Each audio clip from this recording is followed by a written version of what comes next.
Hello नमस्ते everyone, मैं हूं नैना शर्मा और आप देख रहे हैं अपना पसंदीदा show committed to commoner C2C। आज वुमेन डे पर चलिए कुछ ऐसी पावरफुल वुमेन को याद करते हैं जिन्होंने ना सिर्फ इंडिया में अपनी पहचान बनाई लेकिन पूरे विश्व में एक छाप छोड़ दी। सबसे पहले बात करते हैं रानी लक्ष्मीबाई की, जो ब्रिटिश राज में सब छोटी बड़ी लड़कियों की इंस्पिरेशन बन गई।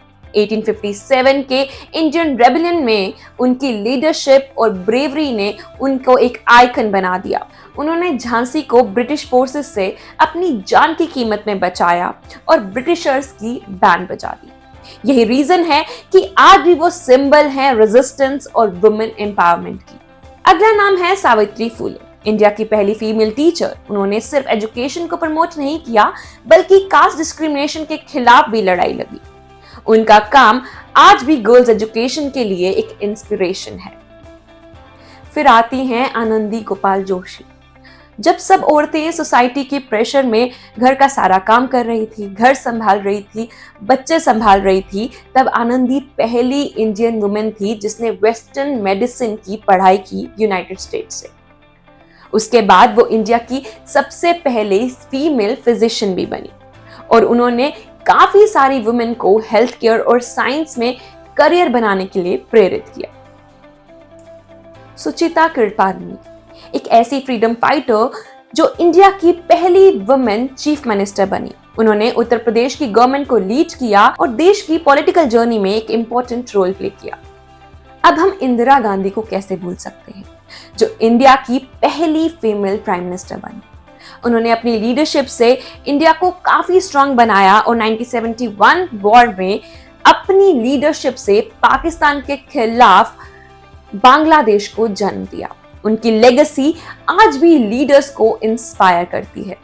मदर टेरेसा, एक ऐसी महिला जिन्होंने अपनी पूरी जिंदगी गरीबों, बीमारों की सेवा में लगा दी। कोलकाता में मिशनरी ऑफ चैरिटी का गठन किया और दुनिया भर में कंपैशन और सेल्फलेस सर्विस का एक प्रतीक बन गई।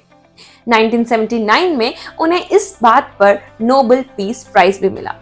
सुषमा स्वराज, एक और लीडर जिन्होंने अपनी लीडरशिप और डिप्लोमेसी से इंडिया को ग्लोबली रिप्रेजेंट किया। उन्होंने मिनिस्टर ऑफ एक्सटर्नल अफेयर्स के रूप में अपने काम से दुनिया भर में अपने देश का नाम रोशन कर दिया। निर्मला सीतारमण, जो पहली वुमेन है जो इंडिया की डिफेंस मिनिस्टर बनी। उन्होंने अपने टेन्योर में डिफेंस पॉलिसी को रिफॉर्म किया और इंडिया की डिफेंस कैपेबिलिटीज को मजबूत बनाया और आज वो फाइनेंस मिनिस्टर की तरह सर्व कर रही हैं। इन सब पावरफुल वुमेन ने अपने काम और लीडरशिप से दुनिया को बेहतर बनाया और हम सबको ये सिखाया कि लड़कियां किसी भी फील्ड में मर्दों से कम नहीं हैं। इसीलिए हमें याद रखना चाहिए कि कोई भी सपना बड़ा नहीं होता और कोई भी बैरियर स्ट्रांग नहीं होता। इसी के साथ happy women's day to all the women out there. I know you can do it. ऐसे और टॉपिक्स देखने के लिए बने रहिए कमिटेड टू कॉमनर के साथ। जय हिंद, जय भारत।